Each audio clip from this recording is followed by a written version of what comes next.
बिस्मिल्लाहिर्रहमानिर्रहीम। अस्सलामु अलैका या साहिब ज़मान। नाज़रीन, क़ाल नबी सल्लल्लाहु अलैहि वसल्लम लिअलियन, पैगम्बर इस्लाम ने मौला अली अलैहिस्सलाम को वसीयत करते हुए इरशाद फरमाया, खमसतु तज़ीदु फ़िन नज़र, या अली 5 चीज़ें ऐसी हैं जो आपकी नज़र में इजाफ़ा करेंगी, आपकी दीद चश्म में इजाफ़े का सबब होंगी।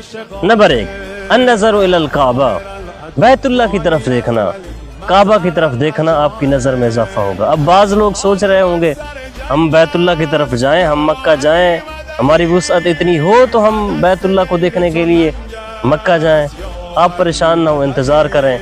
नंबर 2, अन-नज़रु इलल मुसहफ़, कुरान मजीद की तरफ देखना आपकी नज़र में इजाफे का सबब बनेगा।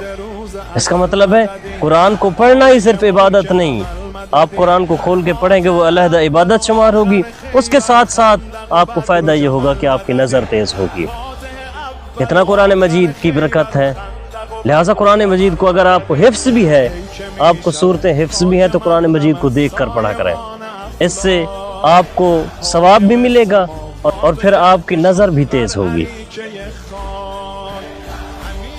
नाज़रीन, तीसरी बात, अन-नज़रु इलल वालिदैन, वालिदैन को देखना, उनके चेहरे को देखना आपकी आँखों की दीद में इजाफे का सबब होगी। इसका मतलब है जिनके वालिदैन ज़िंदा है वो गनीमत जाने, वो खुदा की तरफ से कसीम नेमत जाने कि जहाँ उनके चेहरे की तरफ देखना इबादत है, उनकी ज़ियारत खुशी से करना इबादत है। इसके साथ साथ आपकी आँखों की बेहतरी के लिए भी एक सबब है। नंबर 4, अन-नज़रु इला वजहिल आलिम, आलिम दीन के चेहरे की तरफ देखना भी इबादत है। अलबत्ता हमारा मुआशरा पता नहीं क्या समझता है नाज़रीन, लेकिन पैगम्बर इस्लाम के इस फरमान मुक़द्दस के मुताबिक, जो कि मौला अली को वसीयत फरमा रहे हैं, आलिम दीन के चेहरे को देखना आपकी नज़र की बेहतरी, आपकी आंखों की दीद की बेहतरी का सबब होगी। आखिरी और नंबर 5, फरमाया अन-नज़रु इलल माइल जारी, बहते हुए पानी की तरफ देखना, ये भी आपकी नज़र की बेहतरी के लिए सबब होगा, आपकी आंखों की दीद बेहतर होगी।